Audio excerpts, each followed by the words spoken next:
Cool. So I think one of the most important kind of developments for enduro has been the drop of seat post. So having the ability to be able to change your seat post from full length climbing height. So actually you've got two settings, a trail height and a fully descend mode, so that completely transforms your bike straight away, being able to adjust that with just literally a button on the handlebars, so that's a huge start. Again, suspension, being able to lock out, I'll actually do it, sometimes you can get remotes, but I've actually just chosen to have less clutter on the bars and just have it so I can actually just lock out with my hand. Suspension for me is one thing that's really key, I think, to any racing, especially anything that's downhill based. So luckily I've had a chance to work with Fox for the last hundreds of years, few years now, and generally all the shocks will be custom tuned for me for racing, so that's one of the kind of, I guess, big differences to the standard bike you could buy, is just suspension tuning.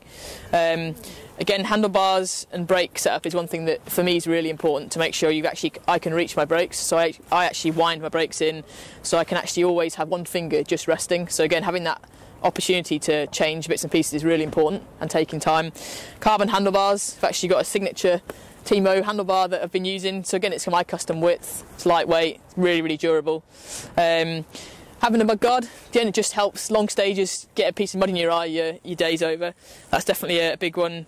Advent of disc brakes made a huge difference, again super lightweight, not got huge discs but again plenty good enough for stopping power.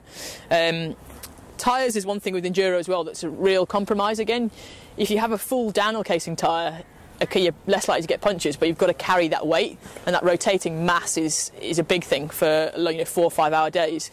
So having a tyre that's not going to be too thin, again, climbs well but punches, and if you punch an enduro you're pretty much screwed. So one thing we've developed with Bontrager is kind of an intermediate casing, so again it's always a bit of a compromise with tyres, but finding something that works, good grip, good strength and durability, but isn't too heavy. And I guess the other thing that's kind of unique to me is I'm still using a double chain system, so 2 rings at the front. A lot of people with enduro now are just going for a single ring.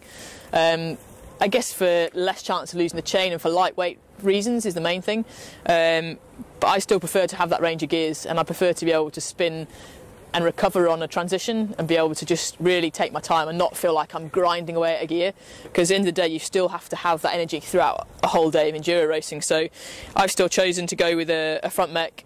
I think today, with today's clutch system derailleurs, you really don't lose your chain like people used to and how you think, and I've had very few issues. And generally if your chain comes off, you actually can get it back on with the front derailleur, whereas if it comes off on a single ring, you've got to stop and do something about it. So for me, I've chosen to stay with that, which is quite rare. Most people think I'm a bit archaic, wanting to stay with a double ring, but it's worked. So yeah, I think that's probably really it that's kind of special for me, and it's a mountain bike, isn't it?